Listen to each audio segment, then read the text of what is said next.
Hi there, I'm Stuart Mitchell. We're at Whitriggs farm in the Scottish Borders, and we were the previous monitor farm for the Borders. 2016, when we started the monitor farm, we were the same size of farm, just over 1,000 acres, with 120 cattle, 1,000 sheep, and about 30 hectares of grain that was kept for finishing cattle. Opening up the gates to everybody else, it was quite exciting. After each meeting it was quite a buzz, just thinking of what would all go on, and you just needed time to think it all through, and you got 30-40 people that was just really interested in making their business better, but also yours, and it worked really well. We made a lot of changes. We thought we would just have little tweaks here and there to hopefully make us more efficient and bump things up, but the more we dug into things, the more problems we found.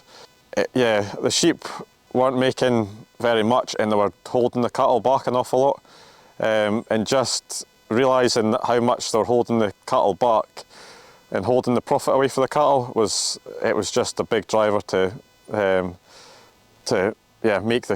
the cattle do what they're supposed to do, and the whole farm just runs a lot easier now.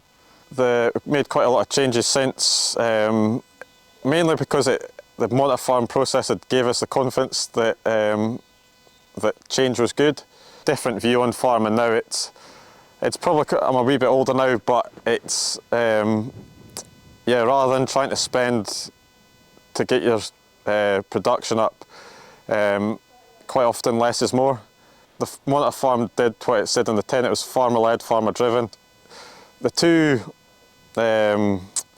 main points of the whole monitor farm was to get me ready to run the business and to maintain our profit if the subsidy went, and by the end of it we'd done both of that, so more than happy with how it went. Our words of advice for the future or current monitor farmers would be just be open to everything and anything, just see where it goes, and change is not a bad thing. It's quite often the way to make you more profitable.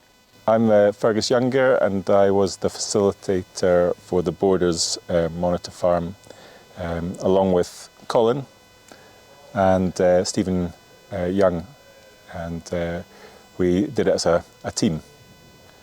And my name's Colin McPhail, and I was one of the co-facilitators along with Fergus and Stephen, and we ran the 3-year project. Our primary role as part of the project was to set up the community group and set up the management group for the monitor farm programme, and ensure that we got the right farmers on the management group primarily to drive the project, and ensure that we set up a good vision for the 3 years of the programme. We saw it very much as a team approach, a team with the monitor farmers too, so we could feel that we could get more traction when we're all working together and got a common vision. The management group of the project kind of set out, helped the family establish the vision for the 3 years, and identify what subjects for meetings and what the core topics that were to cover during the 3-year period, and how we're going to achieve our vision as we went through the project.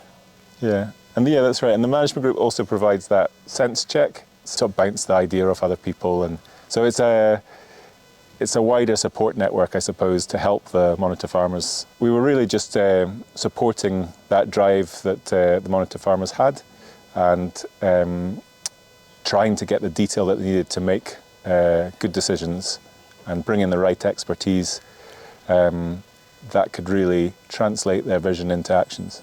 The Mitchell family have really accelerated after the monitor farm. You quite find it with monitor farms. You get a lot of change happening in the first 3 years, and then the farmers get a taste for it and get an understanding of how to implement change, and they really so the change goes like that, and it actually the 5 years afterwards it's even further. Our job was to really, as facilitators, to set them up and help them through the programme and give them the confidence to push on.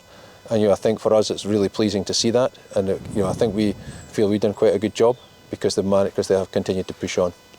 The learning amongst the management group and the wider community group has been great, and there's sort of a lot of things that started here other people have tried, and he continues now to mentor other farmers, so that sort of ability to share best practice has gone beyond the monitor farm.